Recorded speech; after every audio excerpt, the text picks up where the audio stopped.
Luisa is the one with the superhuman strength. The recent Disney movie, Encanto, tells the story of a family blessed with a miracle. How many of you have seen Encanto? You raise your hands. Virtual? Okay, I'm seeing lots of us. How many of you have not seen Encanto? Lots of people also have not seen Encanto. All right. I'm going to tell a piece of the story, hopefully with no spoiler alerts for those of you who are about to go see Encanto. Each family member in the story receives a magical power when they reach a certain age. So Peppa has powers over the weather, Julieta can heal people with her cooking, Isabella can grow flowers at any point, in any place, in any time, shape, or way, and Luisa is the one with the superhuman strength. Early in the movie, you see her picking up whole buildings and bridges that go over water and moving them slightly a few feet away just to be a little bit more convenient for the town. When a drove, which is the term instead of herd that you use for donkeys, when a drove of chubby donkeys gets loose and goes sort of meandering away from town, she literally picks up each donkey and tosses it on her shoulder until she has a pile of like 6 donkeys just stacked up on her shoulders. Her song in the movie is the one that John B. sang for us at the beginning of our service this morning, Surface Pressure. And early in the song, she says, "I glow because I know what my worth is." And that's what you think about her when you first encounter her. She knows what her worth is. But as the song continues, she starts singing about her anxiety, the anxiety that lives beneath the surface for her, how she is afraid sometimes, how sometimes she wishes she didn't have to be the strong one, how she worries about that straw that breaks the camel's back and what that straw is going to be for her, what the burden is going to be that is finally too big for her to carry. Under the surface, she sings, "I'm pretty sure I'm worthless if I can't be of service. Who am I if I don't have what it takes?" she wonders.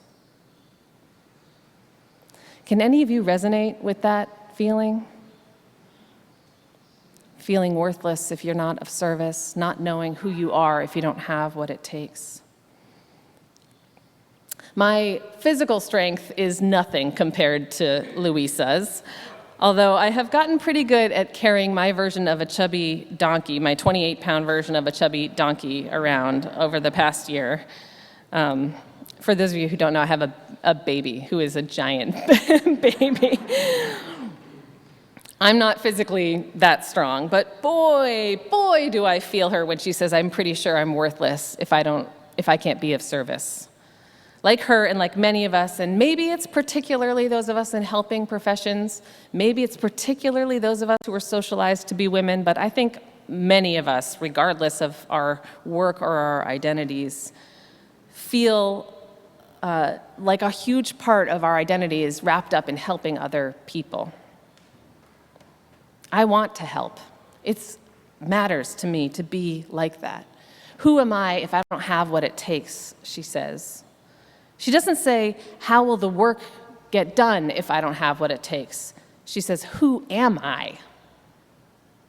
Without too much of a spoiler for those of you who haven't seen the movie, I'll just say that there comes a point in the movie where she becomes afraid that she's losing her strength. She becomes afraid that she's going to become weak.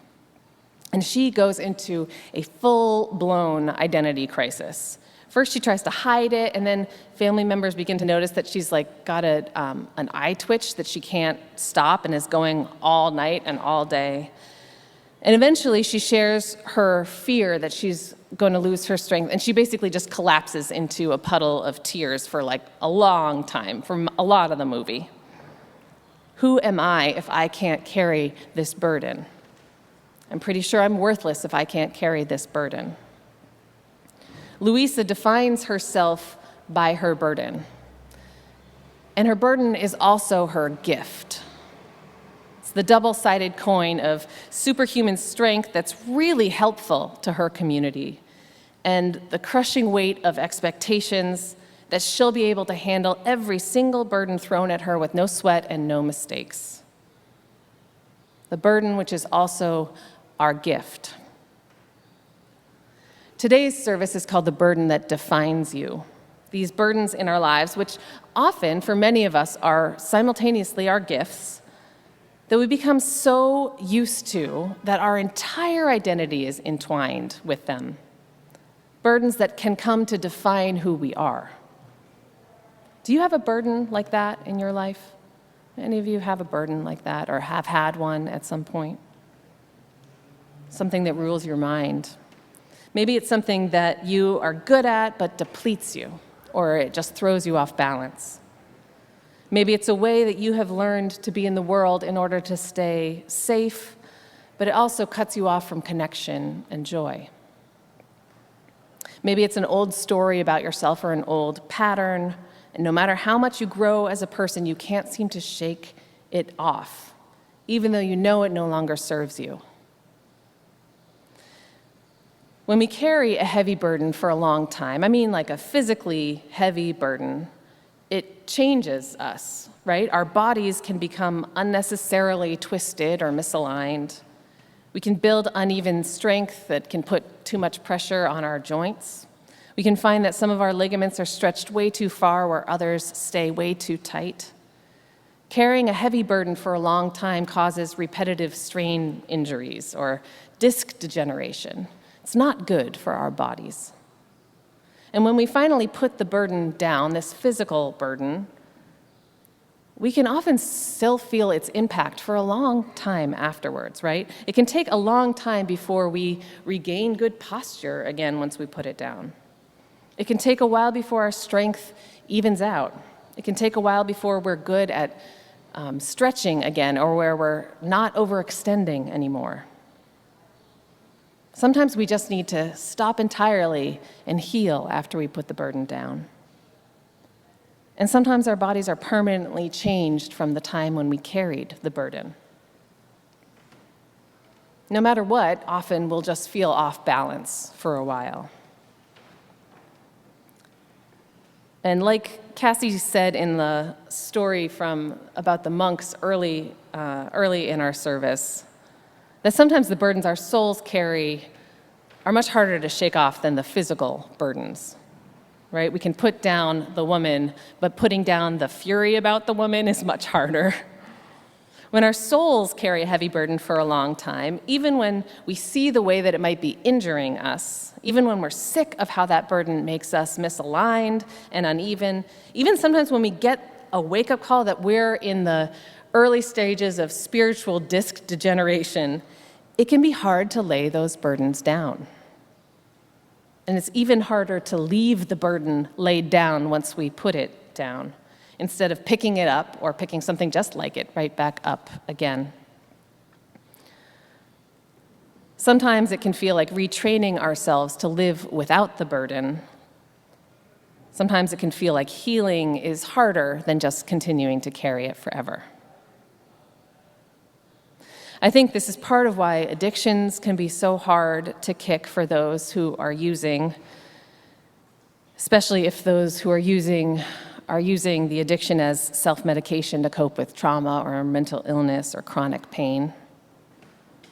Many times we pick up these burdens because the gift is its other side. So maybe you became a people pleaser as a child because that helped you get by in a chaotic family. Maybe you being a people pleaser helped to calm a raging parent. Maybe it helped a depressed relative seem happier. Maybe it kept you safe.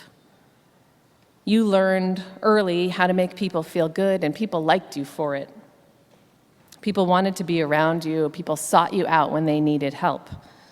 And everyone in your life says that you are thoughtful and caring, and they are grateful that you are there for them. It is a gift when you're a people pleaser.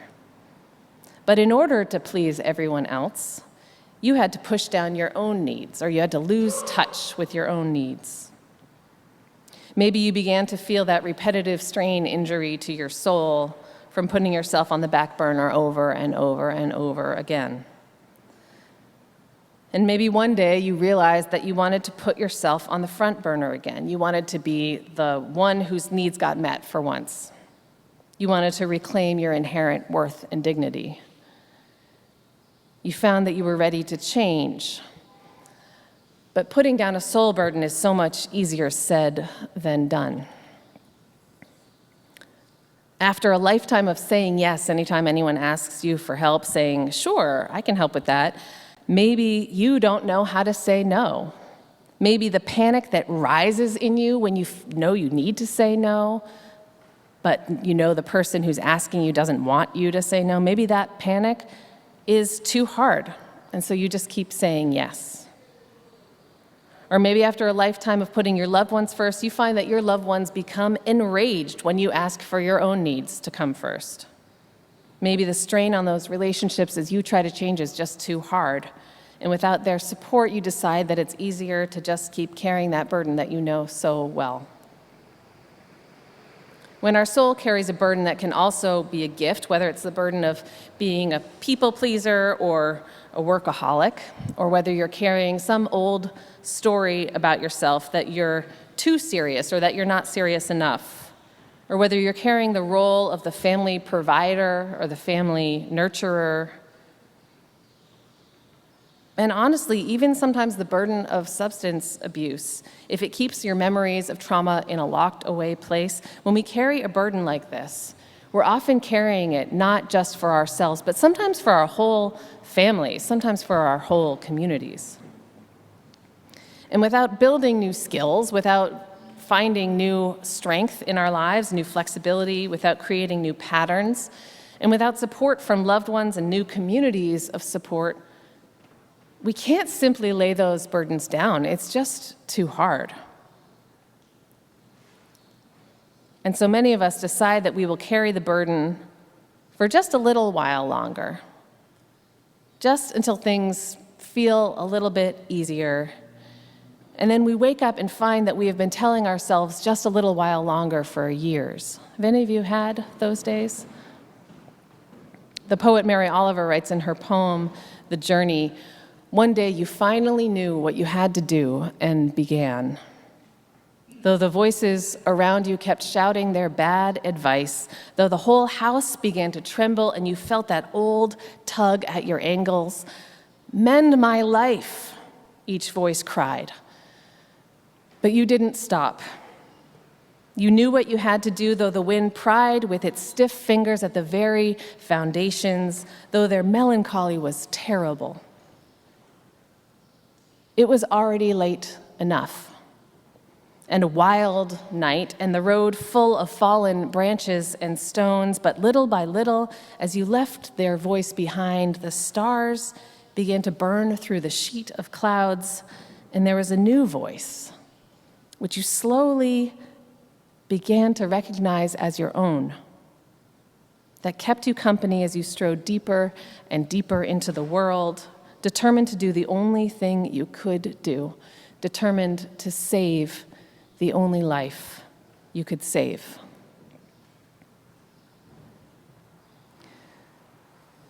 A year or two, I was talking with my therapist about one of these sort of burdens/gifts that I had been carrying, and about how spiritually stooped I felt under its weight, and how, though I'd already put down pieces of that burden, I didn't really know how to straighten back up again.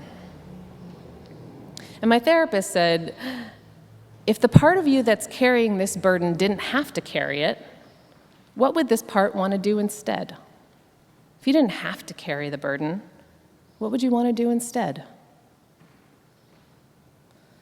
In Encanto, Luisa, the superhuman strong sister, sings, "But wait, if I could shake the crushing weight of expectations, would that free some room up for joy or relaxation or simple pleasure? If you didn't have to carry that burden anymore, if you could just lay it down with ease, what would you want to do instead? What room might be freed up in your soul?" I used to think that figuring out what new gift could come from laying down the old burden was like the end of this process, the end of the healing process, the end of the change process. Like if I'm a people pleaser, first I get some practice saying no, and then I get some support from my loved ones who want me to be healthy, and then I find some new friends who like me, not just for the ways that I help them, but for being a person who honors her own needs. Only then do I start thinking about what joy might come from not being a people pleaser anymore, from honoring my own needs. Or if I'm a workaholic, first I develop some accountability systems so I stop working those extra hours. Then I learn to not check my work email on my days off. And then I find friends who aren't just coworkers who are also workaholics. And only then do I figure out what joy might come from those hours devoted not to work, but to fun or rest or some passion project. I used to think that imagining that new life was the last step in the process. But I think now that it comes first, that it's the first step. So, my friends, if you are feeling crushed under the weight of some burden today, or even if you're just aching a little bit from carrying something for too long, I invite you to take a moment now to imagine what might be if you were able to lay it down. What might be in your life if you could lay down that burden?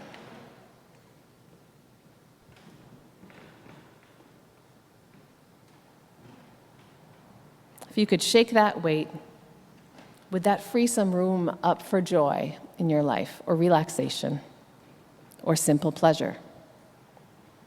If you didn't have to carry your burden, what else do you want to do? Because laying down soul burdens requires us to build new skills. It requires us to build new strength and new flexibility and new patterns in our lives. It requires us to find support from our loved ones or build new communities of support. But sometimes the best way to lay down an old burden is to pick up a new joy. And so, do you work late most nights? Maybe try making a joyful commitment that starts right after you want to be leaving work. Maybe you join our choir. Maybe you join an exercise class or a book group or volunteer somewhere that makes you happy. I'm talking like puppies, like makes you happy. Let the new joy take the place of the old pattern. Do you struggle to say no, but you feel like you so often say yes to things that you don't really want to do? Maybe every time you're asked to do something, make a commitment to not saying yes for a while. Some people make commitments to not saying yes for like a whole year. Because making a commitment to saying no can open space for a deeper yes in your life. And every time you try to remember how to muster the courage to say no, remember the deeper, joyful yes that can live beneath that no. When I told a friend what I was going to be preaching about today, she said, "Yeah, what if the purpose of life was just to receive the gift of it all? What if the purpose of life was just to receive the gift of it all?" We cannot receive a gift if we're already carrying too much. My friends, hard times don't have to rule our minds. So let it go. The smashed word, broken open vow, the oath cracked lengthwise. Let it go. It was sworn to go. Let them go, the truthful liars and the false fair friends and the boths and the neithers. You must let them go. They were born to go. Let all go. The big, small, middling, tall, bigger, really the biggest, and all things. Let all go, dear. So comes love. So comes love. May it be so, and amen. Hi, I'm Reverend Hannah Capaldi. And I'm Reverend Abbey Tennis. We are the ministers at the First Unitarian Church of Philadelphia, where our mission is to awaken love and justice in our lives and in the world. We're so grateful that you watched, and we hope that the sermon connected with your soul. We also want to invite you to join us for a live worship service every Sunday at 11 a.m. Eastern Time. You can always find the link to that service on our website at www.philauu.org. In these services, you'll hear words like you've just heard, and you also get a chance to greet one another, pray together, sing together, and we even hold a virtual coffee hour after services to get a chance to greet some new and old friends. If you want to support the mission of this community and you feel moved to give, you can do so by going to the website that Reverend Abbey just mentioned. You can find that link below, or you can text 215-709-5095 and follow the prompts to give. If someone in your life needs to hear these words today, we encourage you to share this video. And again, thank you so much for watching. We hope to see you soon.